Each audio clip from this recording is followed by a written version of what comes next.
एक के बाद एक ऑपोजिशन रहनुमा जमानत पर रिहा हो रहे हैं। वो तमाम रहनुमा जो गुज़िश्ता 1.5 से 2 साल के दौरान गिरफ्तार किए गए, तकरीबन वो तमाम रहनुमा रिहा हो चुके हैं। वज़ीर आज़म इमरान खान का एहतसाब का बयानिया और नारा नाकाम होता दिखाई दे रहा है। ना तो अरबों रुपए बैरून मुल्क से वापस आए, ना अब तक किसी को सजा हो सकी। इस्लामाबाद हाई कोर्ट ने आज साबिक वज़ीर आज़म शाहिद हक़ान अब्बासी और साबिक वफाकी वजीर एहसन इकबाल को जमानत पर रिहा करने का हुक्म दे दिया है और नैब ने इस फैसले को चैलेंज करने का ऐलान भी कर दिया है फौरी तौर पर। तहरीक इंसाफ की हुकूमत का LNG केस के हवाले से दावा था कि यह करप्शन का बहुत बड़ा केस है, अरबों रुपए की करप्शन हुई है, बड़े बड़े दावे किए गए। बल्कि जब इस केस में साबिक वजीर आजम शाहिद हक़ान अब्बासी की गिरफ्तारी हुई तो वजीर आजम इमरान खान ने अमेरिका में इस गिरफ्तारी का क्रेडिट लिया। हक़ान अब्बासी बार बार तकरीरें कर रहे थे कि मुझे जेल में डालो, अगर मैंने कुछ गलत किया जेल में डाल दिया हमने उसे। और आज अदालत ने जमानत पर रिहा कर दिया। मगर आज इस्लामाबाद हाई कोर्ट ने साबिक वजीर आजम शाहिद हक़ान अब्बासी को जो जमानत पर रिहा किया उसमें भी बहुत अहम नकात सामने आए। दरख्वास्त जमानत की समाअत के दौरान chief justice Islamabad high court ने रिमार्क्स दिए कि LNG केस में पेपरा रूल्स का इतलाक ही नहीं होता, इसमें तो अवामी फंड्स इस्तेमाल ही नहीं हुए। नैब प्रोसिक्यूटर ने अदालत को बताया कि शाहिद हक़ान अब्बासी ने LNG महंगे दामों खरीदी। इस पर चीफ जस्टिस ने कहा कि क्या आपने तफ्तीश की कि दुनिया में कहीं इससे सस्ती LNG खरीदी गई? क्या आपने कोई तफ्तीश की कि टर्मिनल का ठेका सस्ते दामों किसी कंपनी के साथ मुमकिन था? नैब के तफ्तीशी अफसर ने कहा कि एक गैस कंपनी का खत मौजूद है जो सस्ते दामों पेशकश कर रही थी, जिस पर चीफ जस्टिस ने पूछा कि क्या इस कंपनी ने बोली में हिस्सा लिया था, जिस पर नैब ने अदालत को बताया कि इस कंपनी ने बोली में हिस्सा नहीं लिया था। जिस पर अदालत ने रिमार्क्स दिए कि ये ना किया करें, जो कंपनी बोली में शामिल ही नहीं हुई उसका हवाला कैसे दे रहे हैं।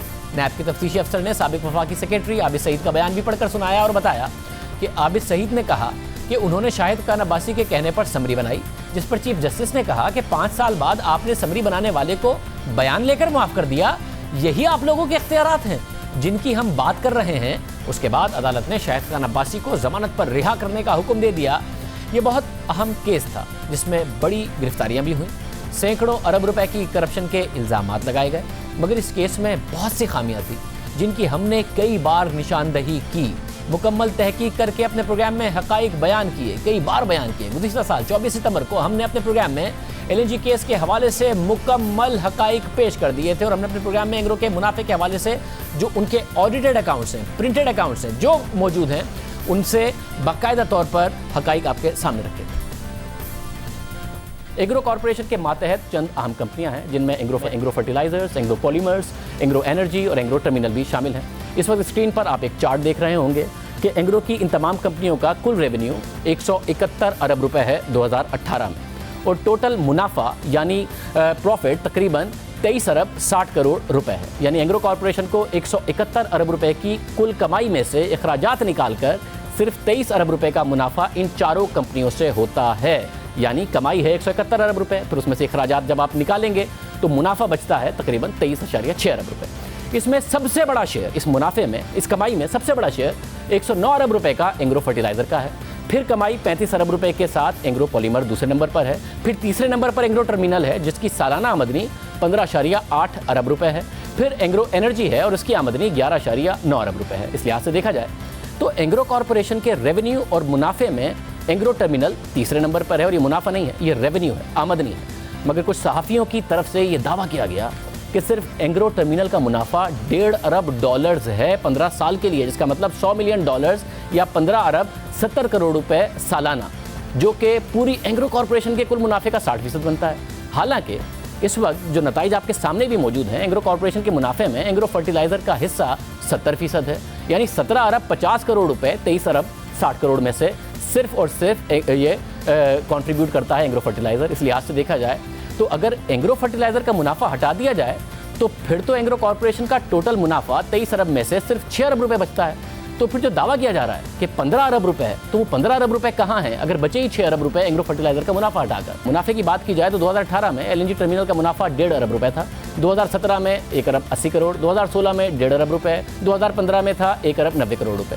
अगर औसतन देखा जाए तो 1 अरब 70 करोड़ रुपए का मुनाफा बनता है। अगर हायर साइड पर लगा लें तो 1 करोड़ 1 अरब 90 करोड़ रुपए आप लगा लें, तो इसे 15 साल के हिसाब से 15 के साथ ज़रब दिया जाए तो 25 अरब रुपए बनते हैं, यानी 15 साल में कुल मुनाफा 25 अरब रुपए बनता है। करेंसी रेट में तब्दीली का फ़ायदा भी इस कंपनी को दे दें तो 20% का फ़ायदा दे दें तो 30 अरब रुपए बनता है।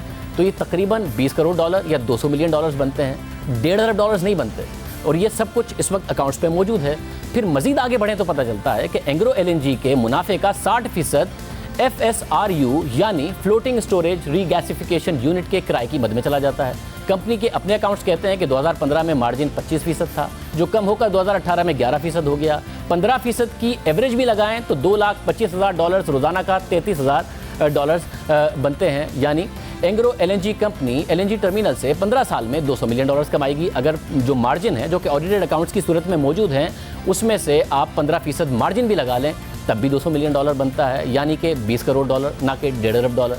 इस हवाले से $1.5 अरब के मुनाफे का दावा दुरुस्त नहीं है, क्योंकि कमाई और मुनाफा यानी रेवेन्यू और प्रॉफिट में फ़र्क होता है, जो एंग्रो के शायदशुदा ऑडिटेड अकाउंट से वाज़ेह है। ये थे LNG केस के हवाले से कुछ हक़ाइक़, मगर ना हुकूमत मानी, अरबों रुपए की करप्शन का इल्ज़ाम लगाती रही, मीडिया पर इल्ज़ामात चलते रहे, नैब ने अरबों रुपए का इल्ज़ाम लगा दिया, फिर इमरान शेख रिहा हुए, फिर मिफ्ता इस्माइल रिहा हुए और आज शाहिद खान अब्बासी भी ज़मानत पर रिहा हुए और अदालत की तरफ से साफ रिमार्क सामने आए। इसके अलावा एहसन इकबाल केस में भी हुकूमत ने बड़े बड़े दावे किए थे। 23 दिसंबर को जब नैब ने एहसन इकबाल को गिरफ्तार किया तो उस वक्त वफाकी वजीर फैसल वाउडा ने ट्वीट किया था कि एहसन इकबाल उर्फ अरस्तू उर्फ मुनाफिक नवाज शरीफ से भी बड़ा डाकू है, उसको तो सबसे पहले पकड़ना चाहिए था, लेकिन बहुत बाद में पकड़ा गया। इसकी फ्रंट कंपनी और रिश्तेदारों की फहरिस्त जल्द सामने लाऊंगा। इसकी लूट मार ने मुल्क को तबाही के दहाने पर खड़ा किया। ऐसे लोगों को कम से कम 3 दिन लटकाना चाहिए। फिर फैसल वाउडा कोई सबूत सामने नहीं लाए, ये ट्वीट करके खामोश हो गए। मगर आज इस्लामाबाद हाई कोर्ट ने एहसन इकबाल की दरख्वास्त जमानत मंजूर कर ली और इस केस की समाअत के दौरान भी चीफ जस्टिस अतहर मिनल्ला ने अहम रिमार्क्स दिए। समाअत के आगाज़ में चीफ जस्टिस ने नैब प्रोसिक्यूटर से पूछा कि सुप्रीम कोर्ट ने कहा है कि शवाहिद के बगैर गिरफ्तारी नहीं कर सकते, बहुत सारे केसेस में नैब मुल्जिमान को गिरफ्तार नहीं करती, आपकी पॉलिसी क्या है, किसको गिरफ्तार करना है, किसको नहीं करना, मुकदमा साबित होने तक मुल्जिम बेगुनाह होता है, शहरी का हक आज़ादी और इज्जत नफ्स मजरू होने से बचाना भी ज़रूरी है। नैब को मुल्जिम की गिरफ्तारी का इख्तियार उसे आईनी हक से महरूम नहीं कर सकता। चीफ जस्टिस अतहर मिनल्ला ने सवाल किया कि अगर मुल्जिम ताउन कर रहा हो और सवालों के जवाब दे रहा हो तो फिर गिरफ्तारी की क्या वजह होती है। उन्होंने कहा कि शाहिद खान अब्बासी और एहसन इकबाल अपने हलकों की नुमाइंदगी कर रहे हैं, दोनों अवामी नुमाइंदगी के लिए नाअहल नहीं हुए, जिस पर नैब प्रोसिक्यूटर ने कहा कि सजा होने तक एहसन इकबाल और शाहिद खान अब्बासी को बेगुनाह तस्वुर किया जाए। चीफ जस्टिस ने कहा कि सजा होने से पहले मुल्जिमान को गिरफ्तार करना हल्के के अवाम को नुमाइंदगी से महरूम करना है। हम इसलिए पूछ रहे हैं कि ऐसी क्या वजूहात थी जिन पर गिरफ्तारी ही जरूरी समझी गई। चीफ जस्टिस ने कहा कि अगर तफ्तीशी अफसर केस को इन्वेस्टिगेट करने की सलाहियत रखता हो तो गिरफ्तारी की जरूरत नहीं रहती। नैब इस आईनी अदालत को मुतमईन करे कि तफ्तीशी अफसर गिरफ्तारी के बाद तफ्तीश की सलाहियत रखता है या नहीं, जिस पर नैब प्रोसिक्यूटर ने कहा कि नैब सिर्फ तहकीकात के लिए और फरार के खदशे के पेश नज़र गिरफ्तार करता है, जिस पर अदालत ने पूछा कि यह साबित कर दें कि नैब मुल्जिम की गिरफ्तारी के बगैर क्यों तफ्तीश मुकम्मल नहीं कर सकता। चीफ जस्टिस अतहर मिनल्ला ने कहा कि नैब अदालत नहीं है, सिर्फ तहकीकाती इदारा है। अदालत ने पूछा कि यह बताएं कि एहसन इकबाल पर इल्ज़ाम क्या है। नैब इन 3 सवालों का जवाब दे कि एहसन इकबाल और शाहिद खान अब्बासी को गिरफ्तार क्यों किया गया। अब तफ्तीश मुकम्मल हो गई तो एहसन इकबाल और शाहिद खान को मजीद जेल में क्यों रखा जाए। लोगों ने इन दोनों को वोट दिया तो उनको नुमाइंदगी से कैसे महरूम किया जा सकता है। जिन वोटर्स ने एहसन इकबाल और शाहिद खान को वोट दिया उनको किस बात की सजा दे रहे हैं। इस पर नैब प्रोसिक्यूटर ने अदालत को बताया कि एहसन इकबाल पर 4 इल्ज़ामात हैं। एहसन इकबाल के रिकॉर्ड में टेम्परिंग और मुल्क से फरार का खदशा है। इन तमाम इल्ज़ामात और वजूहात की बिना पर एहसन इकबाल को गिरफ्तार किया गया। चीफ जस्टिस ने कहा कि इन तमाम इल्ज़ामात पर कहीं मुजरिमाना नियत, माली फ़ायदा लेने का जिक्र तक नहीं। चीफ जस्टिस अतहर मिनल्ला ने कहा कि ट्रायल में जुर्म साबित करके मुल्जिमान को 16 साल कैद की सज़ा दिलवाएं, लेकिन नैब कह रहा है कि गलती पर भी करप्शन केस बनेगा, यूँ तो गवर्नेंस का पूरा निज़ाम ही रुक जाएगा। इसके बाद अदालत ने एहसन इकबाल को भी जमानत पर रिहा करने का हुक्म दे दिया। एहसन इकबाल के खिलाफ नैब के केस में कई खामियां हैं जिनकी हमने कई बार निशानदेही की है। हमने अपने 4 फरवरी के प्रोग्राम में भी आपको इस हवाले से तफसील से बताया। 30 अप्रैल 2018 को नैब इस्लामाबाद ने एक एलामिया जारी किया जिसके मुताबिक chairman NAB justice Javed Iqbal ने भारतीय सरहद से मुबैना तौर पर 800 मीटर दूर 44 एकड़ जमीन पर नारोवाल स्पोर्ट्स सिटी बनाने और उस पर मुबैना तौर पर कवायद ज़वाबित और सिक्योरिटी खदशात के बावजूद कौम के तकरीबन 6 अरब रुपए खर्च करने की मीडिया रिपोर्ट्स का नोटिस लेते हुए शिकायत की जांच पड़ताल का हुक्म दिया है। नैब ने ये एक्शन मीडिया रिपोर्ट्स पर लिया, जिसमें 2 इल्जामात थे। पहला ये कि ये प्रोजेक्ट भारतीय सरहद से 800 मीटर्स दूर वाक़या है, जिसकी वजह से सिक्योरिटी खदशात है। पहले इस इल्ज़ाम का जायजा लेते हैं कि क्या वाकई ये प्रोजेक्ट भारतीय सरहद से 800 मीटर दूर वाक़या है। हमने नारोवाल में मौजूद जियो न्यूज़ के नुमाइंदे से इस प्रोजेक्ट और भारतीय सरहद के दरमियान फासले का जायजा लेने के लिए कहा, तो हमें ये तफसीलात दी गई कि ये प्रोजेक्ट भारतीय सरहद से तकरीबन 11 किलोमीटर दूर वाक़या है। साथ ही हमने गूगल मैप से जब इस फासले का जायजा लिया तब भी ये बात सामने आई कि ये 800 मीटर की दूरी पर नहीं है, बल्कि 8 से 11 किलोमीटर की दूरी पर है। तो नैब ने अपनी इब्तिदाई एलामिया में मुबैना मीडिया रिपोर्ट्स पर जिस पहले इल्ज़ाम का जिक्र किया वो तहकीकात पर मबनी नहीं था, वो दुरुस्त नहीं। दूसरा इल्ज़ाम नैब के इब्तिदाई प्रेस रिलीज में इस प्रोजेक्ट में 6 अरब रुपए की करप्शन का था। जब इस दूसरे इल्ज़ाम का जायजा लिया गया तो पता चला कि अब तक इस प्रोजेक्ट के लिए मुख्तस ही 2 अरब 90 करोड़ रुपए हुए हैं और ये सारी चीज़ें सरकारी दस्तावेजात में मौजूद हैं। तो नैब ने मीडिया रिपोर्ट्स पर 6 अरब रुपए की करप्शन की तहकीकात का आगाज़ कैसे किया, क्यों ये प्रेस रिलीज में लिख दिया। पीएसडीपी में हर साल इस प्रोजेक्ट के लिए फंड्स मुख्तस करने का रिकॉर्ड मौजूद है।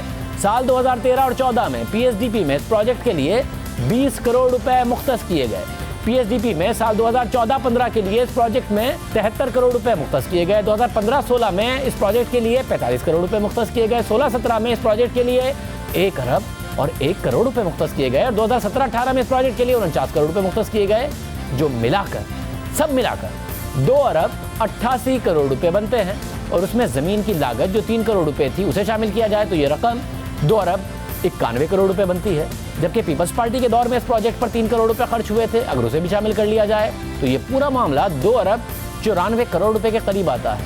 तकरीबन 3 अरब रुपए बन सकते हैं, मगर 6 अरब रुपए तो कहीं से बनते ही नहीं हैं। ये तो खुद हुकूमत के अपने बजट डॉक्यूमेंट के मुताबिक बनते नहीं हैं। पब्लिक डोमेन में सारी दस्तावेजात मौजूद हैं, लेकिन नैब ने इनका जायजा लेने से पहले मीडिया रिपोर्ट्स पर ही 6 अरब रुपए की मुबैना करप्शन पर जांच पड़ताल का आगाज कर दिया और उसे मीडिया में रिलीज कर दिया। दिलचस्प बात यह है कि यह एक्शन मीडिया रिपोर्ट्स पर लिया गया और मीडिया में रिलीज कर दिया गया। किन मीडिया रिपोर्ट्स पर लिया गया ये अब तक नहीं पता चल सका। जब इस मामले की तहकीकात कर रहे थे हम, तो हमने नैब के तर्जुमान से पूछा था कि वो कौन सी मीडिया रिपोर्ट्स हैं जिन पर इदारे ने नोटिस लिया, तो उनका कहना था कि ये मामला अदालत में चल रहा है और नैब अपना मौक़िफ़ अदालत में ही पेश करेगा। बहरहाल नैब के 30 अप्रैल 2018 के इब्तिदाई एलामिया के बाद नैब की इंक्वायरी तेज़ हुई। एहसन इकबाल को नैब ने मुतअद्दिद दफ़ा समन जारी किए, उन्हें सवालनामा भी भेजा गया। 23 दिसंबर को जब एहसन इकबाल नैब के सामने पेश हुए तो उन्हें गिरफ्तार कर लिया गया। हालांकि वो मुसलसल नैब के बुलाने पर उसके सामने पेश होते रहे। मुल्क से बाहर उम्रे के लिए गए, वापस आए तो पेश हुए। लंदन नून लीग की मीटिंग में गए, वापस आए तो पेश हुए। उसके बावजूद उन्हें पेशी पर गिरफ्तार कर लिया गया। 24 दिसंबर को नैब ने एहसन इकबाल को अदालत के सामने पेश किया और इसी अदालत में नैब प्रोसिक्यूटर ने एतराफ़ किया कि एहसन इकबाल पर किकबैक्स या ज़ाती करप्शन का कोई इल्ज़ाम नहीं। ये नैब के वकील ने खुद अदालत को बताया कि उन पर ज़ाती करप्शन का कोई इल्ज़ाम नहीं। और आज इस्लामाबाद हाई कोर्ट ने अहम सवालात उठाए और उन्हें ज़मानत पर रिहा कर दिया। इन दोनों केसेस के हवाले से हुकूमत बड़े बड़े दावे करती थी, आज ज़मानत हो गई और हुकूमत खामोश है। प्रोग्राम एक ब्रेक, बात करें।